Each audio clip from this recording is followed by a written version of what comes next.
All right, so today I'm going to be talking about concussions and their true and possible long term effects. This presentation is made for healthcare professionals, athletes, or just people who have a concussion history. So, to start off, what really is a concussion? A concussion is when the brain hits the side of the skull and causes a bruise to form. So, this is usually caused by a blow to the head that rapidly moves it enough so that the brain hits the side of the skull, and it does cause enough for a bruise. One of the hardest things to do is to truly recognize a concussion because it's not like a broken bone or something where you can just test for and it's a black and white sort of thing. It's based on how someone feels and other factors. Usually, when someone has a concussion, their symptoms include headaches, dizziness, nausea, and sometimes even unconsciousness. These symptoms can last for a couple hours, couple days, or sometimes even a person's entire life. Another important step of the process is knowing how to properly deal with a concussion. If a concussion is not dealt with properly, that's when the long term effects can be felt for an entire lifetime of a person. There's a lot of conflicting opinions on how to properly treat a concussion to prevent the long term effects. Some say to let your symptoms guide you, and just keep pushing it. And if you don't have any symptoms, then you're fine. Others say to take years off of sports, of physical activity. Others say just to take a couple weeks. It varies very much. So, expanding on what are the true long term effects of concussions, like I said before, there are many conflicting opinions on what they really are. We still don't really know, and as much as we should know, about our brain and the injuries that can affect it. These consequences from concussions can range from nothing in some people to an earlier death in others, and we really don't know why that is. Some studies point to it being the seriousness of each concussion. Some it happens in a person that just had a single concussion.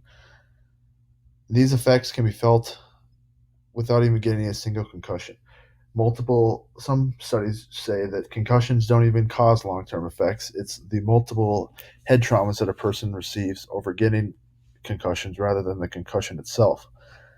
It is really important to understand the significance of these head injuries and to not brush over them like people have for many years in the past. My first source comes from an article by Piedmont Healthcare. I chose this article because it seemed very credible since a neurologist named Jeffrey English was interviewed for pretty much the entire article. Before reading this, I thought there could be possible bias of overreacting, considering it would be in the best business interest for a healthcare company to encourage patients to visit their facilities for the like smallest possible reason. According to the article, if a concussion is treated properly, there will be no long-term side effects. Jeffrey English says there's no scientific evidence that a simple concussion has long-term effects. The caveat: the brain must be allowed to fully heal before a person risks a subsequent concussion. He also adds that even death is a possibility if a person has not recovered from the previous concussion and receives another one.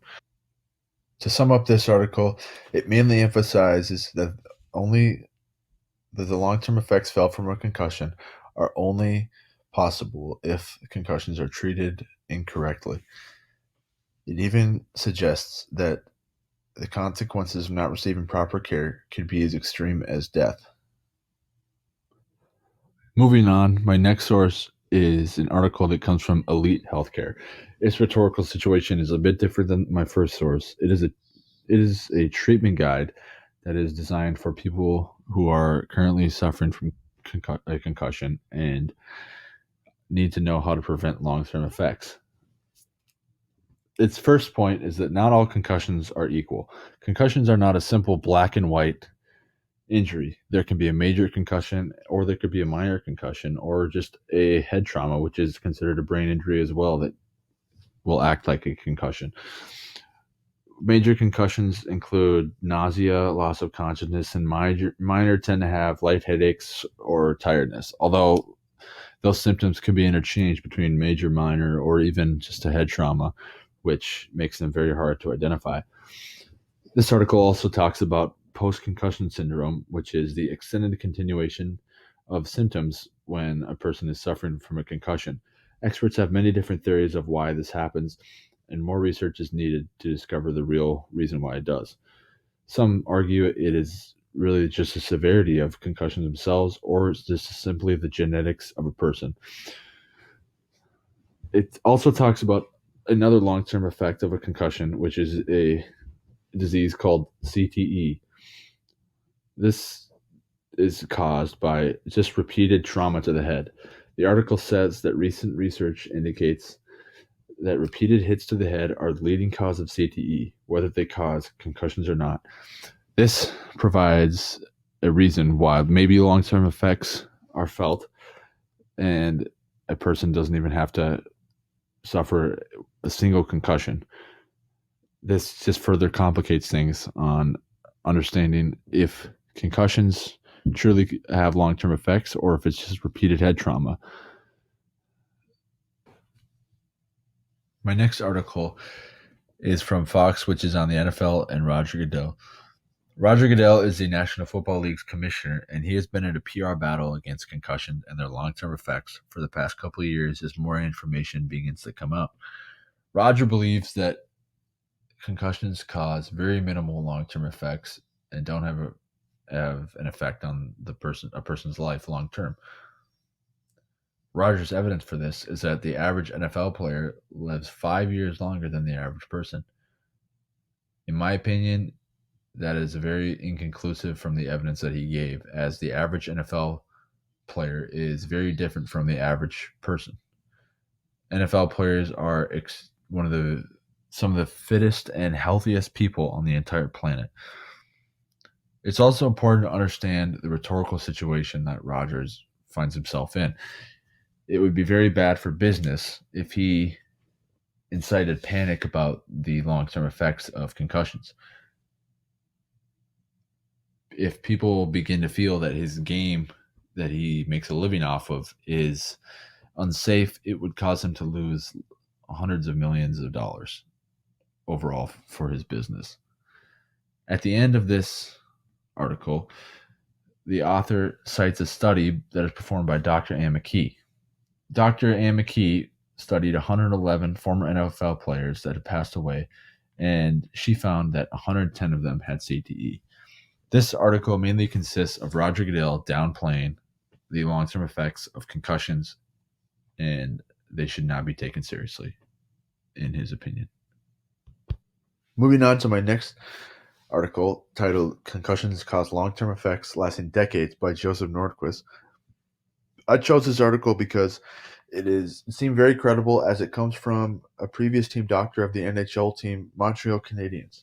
It first dives into when the brain fully recovers from a single concussion, and it may be longer than you think. A brain isn't even normal after symptoms go away, and brainwave activity may not recover until years after a concussion. CTE The symptoms of CTE are often confused with diseases like Alzheimer's and Parkinson's, and it's very hard to diagnose as it cannot be tested for until a person is dead. This article continues to emphasize that the brain is extremely fragile and concussions need to be treated with a very cautious approach. Moving on to my next source, which is an article from the University of Utah titled Concussions, How They Can Affect You Now and Later. This article starts off by talking about the wide range of possibilities of concussions and the effects that they can bring. They really are on a spectrum from minor to major, and the symptoms and effects can vary all over the place. They are also becoming much more common in children. The number of visits rose 57% from 2001 to 2009 in children to the doctor's office. It also adds more symptoms to a single concussion than previous sources have. This source lists feeling as if your brain is in fog, ringing in your ears, blurred vision for some of the short-term effects. In addition to the long-term effects, it adds memory problems, sensitivity to light, depression, or disorders of smell and taste.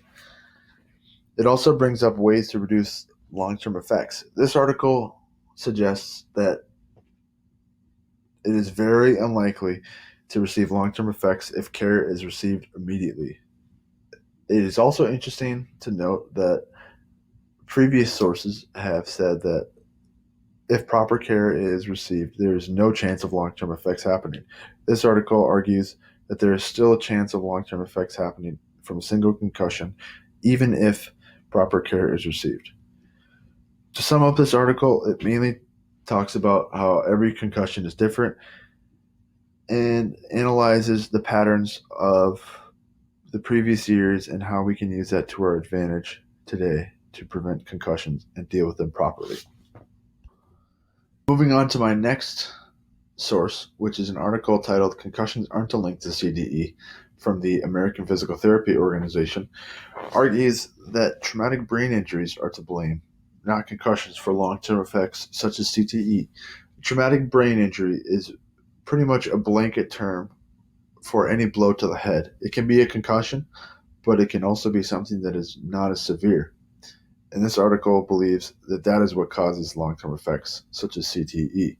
Going along with this theme of traumatic brain injuries, this article points out that a concussion does not have to be a concussion to be a brain injury. Many people believe if there is a brain injury, that means you have a concussion. But this article says that that is not the case. A traumatic brain injury is also an injury by itself. It also dives into the long-term effects and how they vary from person to person. They are not sure why they can vary from person to person, but some theories are that if it happens to you as a younger child, you are more vulnerable to have long-term effects and other things like that. But again, it states that it is very possible that long-term effects can vary from person to person. Finally, moving on to my last source, which is an article from the Scientific American titled "A Single Concussion May Triple the Risk of Suicide." This article analyzes concussions to the extreme. It reports that concussions suffered on weekends are more severe than those suffered on weekdays. It draws a conclusion from this that concussions suffered from recreational activities are more serious than those suffered at a job. It also argues that concussions may triple the risk of your suicide chance. For weekend concussions, the suicide risk is increased by 4 times the normal rate. This means that the more severe a concussion is, the more your suicide risk increases. This article obviously argues that concussions have a major impact on the long-term effects and your mental health. To wrap up, after researching the question, what are the true long-term effects of a concussion, I've come to the conclusion that there is very little consensus among the experts out there. Many of their ideas vary all over the place, from there being an increased chance of suicide by 4 times, or there is no effect of a concussion. One key idea when researching this is the idea of a repeated head trauma versus a concussion. Many people believe that repeated head trauma is the sole reason for long-term effects, and you do not need to sustain a concussion to suffer these long-term effects. Although saying this, as there is much variation between the experts, we obviously still need to discover more about our brain. We are only at the tip of the iceberg of understanding of how our brain reacts to being injured. I hope this presentation has opened up your eye to how severe concussions are and they need to be treated seriously.